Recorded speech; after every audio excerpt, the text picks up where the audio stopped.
नमस्कार। SBT news में आपका स्वागत है। पेश है 19 जून शुक्रवार दोपहर 3:15 राजस्थान के विभिन्न शहरों की 15 बड़ी खबरें। नीट यूजी 2026 री एग्जाम में शामिल होने जा रहे उम्मीदवारों के लिए नेशनल टेस्टिंग एजेंसी ने एडवाइजरी जारी की है। यह परीक्षा 21 जून को देश भर के अलग अलग परीक्षा केंद्रों पर आयोजित की जाएगी। बारिश के मौसम को देखते हुए उम्मीदवारों को कुछ विशेष छूट दी गई है। भर्ती परीक्षा केंद्र के अंदर ट्रांसपेरेंट पानी की बोतल ले जा सकते हैं। इसके अलावा एडमिट कार्ड को सुरक्षित रखने के लिए उसे ट्रांसपेरेंट प्लास्टिक पाउच में रखने की अनुमति भी दी गई है। एनटीए ने उम्मीदवारों के री एग्जाम में हल्के कपड़े पहनकर परीक्षा केंद्र में आने की सलाह दी है। हालांकि जरूरत होने पर उम्मीदवार फुल स्लीव या ऊनी कपड़े भी पहन सकते हैं। देश में मध्य प्रदेश, उत्तर प्रदेश, बिहार, राजस्थान, छत्तीसगढ़, हरियाणा और दिल्ली में प्री मानसून के तहत बारिश हो रही है। 4 जून को केरल में दस्तक देने के बाद मानसून 15 दिनों में 19 राज्यों तक पहुंच चुका है। मानसून पिछले 5 दिन से उत्तर प्रदेश और छत्तीसगढ़ के बॉर्डर पर अटका हुआ है। वहीं प्री मानसून एक्टिव होने के बावजूद यूपी, राजस्थान समेत 7 राज्यों में तापमान 40 डिग्री के पार है। आंकड़ों के अनुसार सबसे खराब स्थिति महाराष्ट्र की रही, जहां सामान्य से 78% कम बारिश हुई। राजस्थान में मौसम विभाग ने चूरू, श्रीगंगानगर, हनुमानगढ़ और झुंझुनू समेत प्रदेश के 30 जिलों में आज आंधी और बारिश का अलर्ट जारी किया है। राजस्थान की सबसे बड़ी और प्रतिष्ठित भर्ती एजेंसी राजस्थान लोक सेवा आयोग के अध्यक्ष उत्कलचंद रंजन साहू को कार्यकाल आज 19 जून को खत्म होने जा रहा है। राजस्थान पुलिस महानिदेशक के पद से इस्तीफा देकर आयोग के अध्यक्ष बने साहू 1 साल तक इस प्रतिष्ठित संस्था के मुखिया रहे। इस 1 साल के दौरान उन्होंने कई नवाचार किए गए और विभिन्न विभागों की दर्जनों भर्तियों को सफलतापूर्वक संपन्न करवाया गया। साहू का कार्यकाल समाप्त होने के बाद अब आयोग के नए मुखिया की तलाश शुरू हो गई है।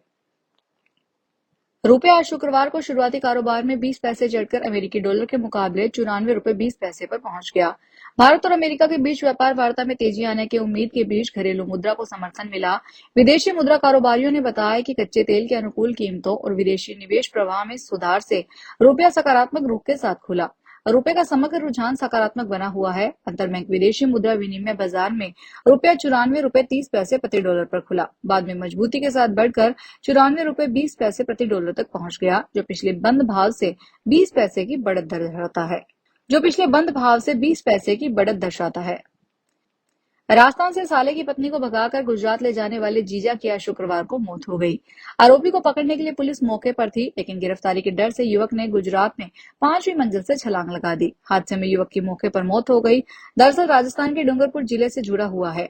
84 थाने क्षेत्र के पगारा गांव से करीब 10 दिन पहले जीजा अपने ही साले की पत्नी को भगाकर ले गया था। इस मामले में पीड़ित परिजनों ने 84 पुलिस थाने में मुकदमा दर्ज करवाया था।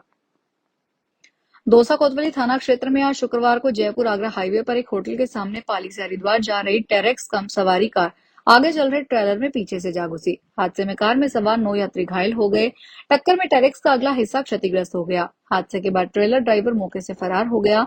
सूचना पर कोतवाली थाना पुलिस मौके पर पहुंची और सभी घायलों को जिला अस्पताल पहुंचाया। बाद में क्षतिग्रस्त वाहनों को हटाकर यातायात सुचारू करवाया गया। राजस्थान राज्य प्रदूषण नियंत्रण मंडल ने पर्यावरण नियमों का उल्लंघन करने और प्रदूषण फैलाने वाली एक बड़ी औद्योगिक इकाई के खिलाफ सख्त कदम उठाया है। प्रदूषण नियंत्रण मंडल ने भीलवाड़ा जिले में बनेड़ा तहसील के ग्राम बेरा स्थित एल्यूमीनियम एक्सट्रूजन प्रोफाइल बनाने वाली company Atulya extensions private limited को तुरंत प्रभाव से बंद करने के आदेश जारी किए हैं। इसके साथ ही इकाई को काम करने के लिए दी गई सहमति को भी तत्काल प्रभाव से रद्द कर दिया। औचक निरीक्षण में पाया गया कि भट्टी में नियमों के विपरीत एलडीओ की जगह टायर ऑयल का प्रयोग ईंधन के रूप में किया जा रहा था। इसके आसपास के क्षेत्र में भयंकर दुर्गंध और वायु प्रदूषण फैल रहा था। फ्रांस के राष्ट्रपति इमैनुअल मैक्रों ने भारत और प्रधानमंत्री नरेंद्र मोदी के लिए हिंदी में वीडियो मैसेज शेयर किया है। उन्होंने कहा, प्रिय मित्र नरेंद्र, आपका नीस, एवियन और पेरिस के दौरे में स्वागत करते हुए मुझे बहुत खुशी हुई। फ्रांस और भारत की दोस्ती अमर रहे। पीएम मोदी 6 दिन का फ्रांस और स्लोवाकिया का दौरा पूरा करके शुक्रवार सुबह भारत पहुंच चुके हैं। इस दौरान उन्होंने G7 समिट भी अटेंड की। यहाँ पीएम की अमेरिकी राष्ट्रपति डोनाल्ड ट्रंप से मुलाकात हुई। टोंक जिले के देवली उनियारा क्षेत्र में खाद की किल्लत और उसकी कालाबाजारी को लेकर राजनीतिक और किसान संगठनों के तेवर बेहद तीखे हो गए हैं। टोंक जिला सरपंच संघ के जिला अध्यक्ष मुकेश मीणा ने खाद की कमी को लेकर स्थानीय प्रशासन और राज्य सरकार के खिलाफ मोर्चा खोलते हुए एक बड़े और उग्र आंदोलन की खुली चेतावनी दे डाली है। जिला अध्यक्ष मुकेश मीणा ने कहा कि किसान पहले से ही कर्ज, मौसम की मार और कई अन्य गंभीर समस्याओं से जूझ रहा है। ऐसे में बुआई के ऐन वक्त पर खाद की कमी होना उनके जख्मों पर नमक छिड़कने जैसा है। आगामी मानसून सीजन में बाढ़ और जलभराव जैसी आपात स्थितियों से निपटने के लिए अजमेर जिला प्रशासन ने शुक्रवार को वरुण सागर झील पर मॉक ड्रिल आयोजित की। करीब 1.5 घंटा चली इस लाइव एक्सरसाइज में police, NDRF, SDRF, civil defence, fire brigade और मेडिकल टीमों ने संयुक्त रूप से रेस्क्यू ऑपरेशन का अभ्यास किया। मॉक ड्रिल के तहत ऐसा सिनेरियो तैयार किया गया है कि भारी बारिश के बाद हाथीखेड़ा गांव में अचानक बाढ़ आ गई और 15 से 20 ग्रामीण पानी के बीच फंस गए हैं। दौसा के लालसोट कोथून हाईवे पर आज शुक्रवार को तड़के रोड पर चलती है कार में अचानक आग लगने से हड़कंप मच गया। घटना समेल गांव के पास मोरेल पुलिया से कुछ दूर पहले हुई। जानकारी के अनुसार एक कार में कुछ लोग सवार होकर दिल्ली से अजमेर जा रहे थे। इसी दौरान समेल गांव के पास जब कार से धुआं निकलता देखा तो उन्होंने कार को रोक दिया। जैसे वे कार से उतरे अचानक कार में आग लग गई। कुछ देर बाद आग पेट्रोल की टंकी तक पहुंच गई और पेट्रोल की टंकी में आग लगने के बाद आग ने विकराल रूप धारण कर लिया और पूरी कार जलकर राख हो गई।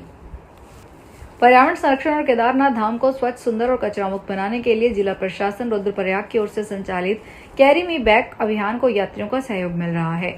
जिलाधिकारी विशाल मिश्रा के निर्देशन में चलाए जा रहे इस अभियान के तहत अब तक 2 टन कचरा धाम क्षेत्र से गौरीकुंड लाया जा चुका है। नगर पंचायत, केदारनाथ, हीलिंग हिमालय फाउंडेशन और सुलभ इंटरनेशनल की ओर से चलाए जा रहे इस अभियान के तहत यात्रियों को अपने साथ ले जाए गए प्लास्टिक, पानी की खाली बोतल, खाद्य सामग्री और रैपर तथा अन्य गैर जैविक कचरे को धाम में न छोड़कर वापस गौरीकुंड लाने के लिए प्रेरित किया जा रहा है। मेडिकल प्रवेश परीक्षा में गड़बड़ी के बाद अलवर के 27 सेंटर पर दोबारा परीक्षा 21 जून को होगी। अलवर में करीब 10,000 अभ्यर्थी शामिल होंगे। प्रशासन ने इस बार सुरक्षा के कड़े बंदोबस्त किए हैं। परीक्षा से एक दिन शहर भर में विशेष नाकाबंदी कर सघन जांच अभियान चलाया जाएगा। परीक्षा दोपहर 2 बजे से 5:15 बजे तक चलेगी। एग्जाम सेंटर पर सुबह 11 बजे से प्रवेश दिया जाएगा। दोपहर 1:30 बजे परीक्षा केंद्रों के मुख्य गेट बंद कर दिए जाएंगे। इसके बाद किसी भी परिस्थिति में प्रवेश नहीं मिलेगा। काला हिरण फिल्म को लेकर विवाद एक बार फिर सुर्खियों में है। फिल्म के निर्माता अमित जानी ने जोधपुर के रातानाडा पुलिस थाने में एफआईआर दर्ज करवाते हुए दावा किया है कि उन्हें पाकिस्तान से धमकी भरे कॉल और संदेश मिल रहे हैं। अमित जानी ने कहा कि मैं पाकिस्तानी आतंकवादियों से नहीं डरता। उन्होंने फिल्म और उससे जुड़े विवादों को लेकर अपनी बात रखते हुए अभिनेता सलमान खान पर भी निशाना साधा और कहा कि सलमान खान हीरो नहीं विलेन है। यूपी के लखीमपुर एक अजीबोगरीब मामला सामने आया है। यहाँ पहले पुलिस ने अदालत में दावा किया कि बंदरों ने पुलिस स्टेशन के स्टोर रूम में रखे सोने के गहनों को बिखेर दिया और फिर उन्हें लेकर भाग गए।